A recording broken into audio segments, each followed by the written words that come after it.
Gainesville, Florida, trying to be on my way. And, you know, hey, gas is needed. And, you know, still working on it. And yet here I am doing a little bit of Spark, also doing deliveries just to come up with the gas money to finish the trip down. You know, so, hey, I'm working along too. Trying to, just trying to, you know, something happened last night where I pulled into a gas station.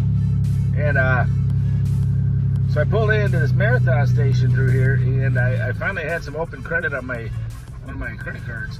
And it was only for like $15, but the last available credit I had, I went to, you know, I got a pop and I said, okay, let's put the, you know, 12 bucks or so into the tank. And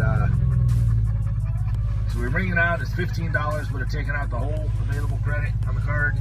And I get to the pump, it says, thanks for shopping at so-and-so, the gas station, and it doesn't give me the gas worth. And I go back into the station and say, hey, how come you didn't turn the pump on? Or whatever it was, and the guy starts screaming at me, like yelling at me. That was your mistake at the pump. I says, how did I make a mistake at the pump? You know, I just pulled up the pump and I go to press the button. You know, what's going on here? Hey, but your mistake. And the guy's Indian, so he's like heated and whatnot. At the next stop sign, turn left. And, you know, otherwise he's gonna call the police. I'm like, whoa. I don't even understand why you're screaming at me. I just wanted the 12 bucks worth of gas, you know, turn the pump on. So then he tells me, he's like, no, it's going to go back to your car. This is my receipt, you know, and it only showed the pop on it. It's like, oh, it's going to go back to your card. So now I got to wait to go back to the card. I'm over there last night, and I'm basically almost out of gas. Another person comes in and says, hey. At the stop sign, turn left onto Northwest 4th Boulevard. Can I sell you this gas can for, you know, 20 bucks for the gas or whatever? Because I got a $30, you know, 5-gallon gas tank and offered it up, and the guy's like, no. And I told him about what I was doing with the trailer and going back and forth, you know, setting up the prayer booth. And he said, nah, dude, I'll just comp you 20 bucks. And I ended up getting blessed with 20 bucks worth of gas last night, so I was able to move on. And so here I am, you know, it's about as far as the 20 bucks got me to a Love's, but that's okay because I was able to log in this morning to the Spark program and at least, you know, be able to, you know, take an order here and there on my way down, and, you know, I get, you know, 15 bucks per order, and, you know, work a little bit as I can. So at least, you know. At the next light, turn left. Like I tell people, you know, I think Paul was a tent maker, you know, just trying to work on it a little bit, and also work a little bit if I can. And, you know, the Lord's just blessed me at every step of the way. So here I am now. I'm just picking up an order from Home Depot. I'll take it. You know, I'll get the 20. At the light, turn left onto Northwest 75th Street. That'll, you know, that'll get me a little further down the road. So we're just moving along. Y'all have a blessed day. Alrighty. Woo-wee. So yesterday, just to update, yesterday morning I was doing that, I think I left you guys last. I was doing a Home Depot Spark trip, and that went well. And I ended up getting on another offer. It was a decent offer, about $65. Actually, the first one was $85. I missed that one. Got the second one for $65. I took that one. And this one's from Walmart, not from Home Depot. So it's from Walmart. Check it out. And so I'm getting out to go pick up this order. And now keep in mind, you know, while I'm doing this, I'm in the full truck and trailer, you know, making deliveries. There's the truck and trailer. And so I pull into the parking lot at the Walmart, and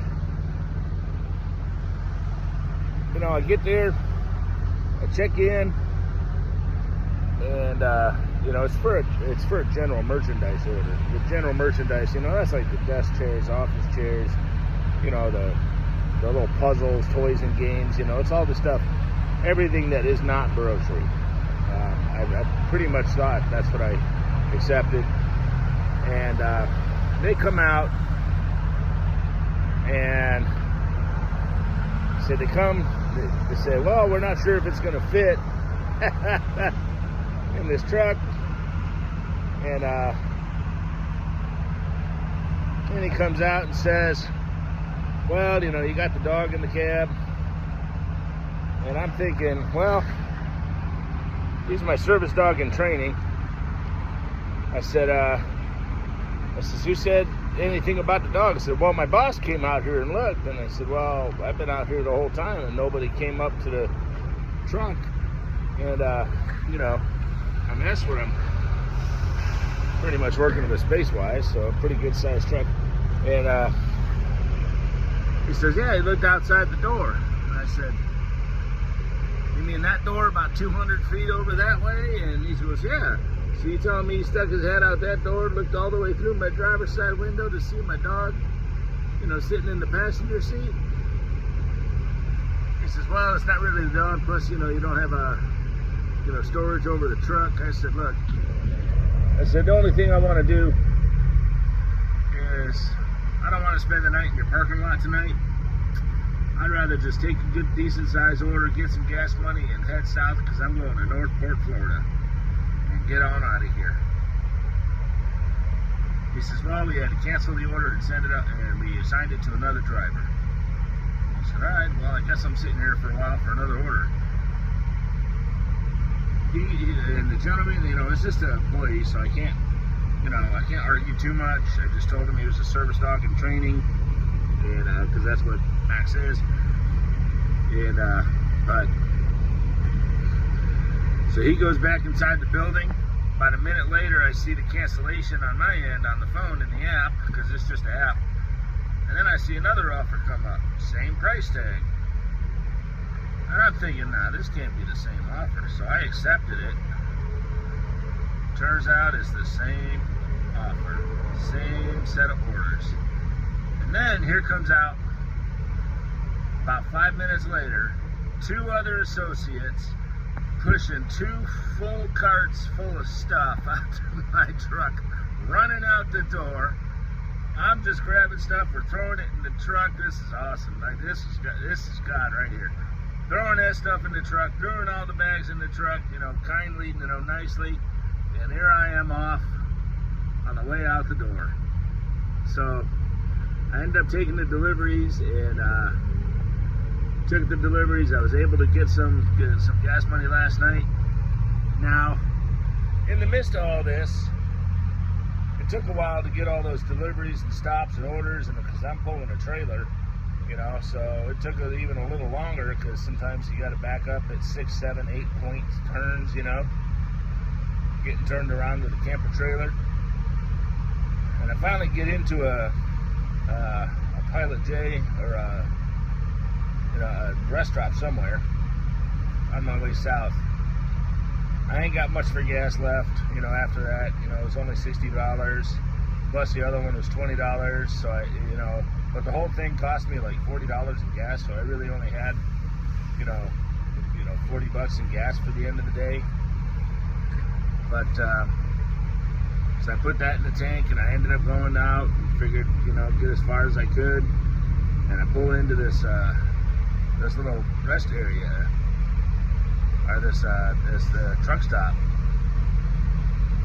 Lo and behold, there's a single lady there traveling. She's got a suitcase, no way to get nowhere, and, you know, I'm just talking with her. So Jesus can do this. Jesus can do it. Jesus can do it. Jesus can be better. And I'm thinking, I'm wondering if the whole holdover might have just been just to talk to that one person later in the day. Plus, it's not like I was going anywhere fast anyway, so and I got a little gas money out of it, you know, from the work. And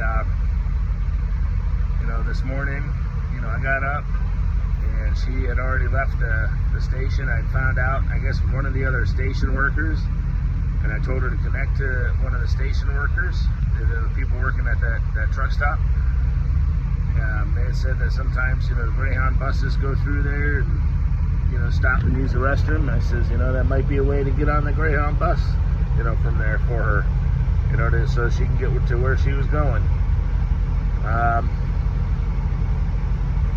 And sometimes just sitting and talking with people is, the best ministry that we can do. And some folks some of you guys might be thinking, well, you could have gave her a ride back to Gainesville, but that would have been going back to where I just came from. And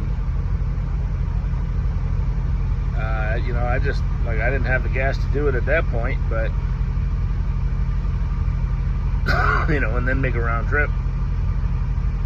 But then she'd have been stuck at a you know, an unsafe Greyhound station. That wouldn't have been a ministry at all. Instead, she ended up, you know, at a safer, you know, truck stop area with, you know, nice plush seats and, you know, laundromat area, and, you know, a place she could actually just sit, and also, like I said, connect with the people that work there. And I'm hoping she got on that bus. If there was a bus this morning, I didn't see one, but you know, I sleep really heavy anyway, so you know, I mean, when I got up, she was already gone. So I'm hoping she got that bus, or you know, and the Lord's got her. So after that, you know, so this morning I ended up, you know, a good friend of mine ended up sending his donation in. He's been pretty faithful with his donations. I was able to get a full tank of gas and get on the road. Here I am 100 miles later at another truck stop, and waiting on roadside assistance because I ended up with well, not a blown tire, but a damaged tire, you know, an unsafe situation. And so we're gonna spend the night here, and we'll make it to Northport in the morning. So here we come, Northport. Just so you know, I'm at the Flying J. So here I am now. I think I left you all last night with, I just finished up those deliveries, and I'm heading out. I'm still on my way to Northport, Florida, and I ended up at a Pilot Travel Center last night because I noticed that after those deliveries and after travel yesterday, there was a piece of tread missing on the tire. I mean, as you can see it, there's like, whoa, look at that. Tread missing on the tire. And so I ended up pulling into a Pilot Travel station, and I called the roadside service because, you know, weather's looking nasty. It's a tight squeeze. The last time I got the tire off, it took me like 3 hours to get it off and, you know, and put it back on, and it took me a long time and a lot of effort. And I thought, well, you know, the roadside service should have the right tools for the job. So I'm hanging out there, and you know, I ended up pulling in, found a space, and they got these reserved parking spaces at the Pilot, which is awesome. But you know, ended up having to rent one for overnight because I called the roadside service, and they said, yeah, sure, we'll be out an hour and a half. Okay. Hour and a half later comes, and the first service provider, they never showed up. Apparently they sent a machine back saying, or a notice back saying they didn't have the tools to do the job. And I thought, man, that's kind of weird. So now we got that going on, and ended up waiting on a second provider. So 9 o'clock last night, 10 o'clock last night, they're out there. We're getting the tire changed. Finally got the tire changed, and I ended up spending the night there last night. And here we are heading back to Northport, Florida, and on our way again. So hopefully another 40, 50, I think 60 miles to go, and we'll get down there. So, yay! Well, finally here in Northport, Florida. Woohoo!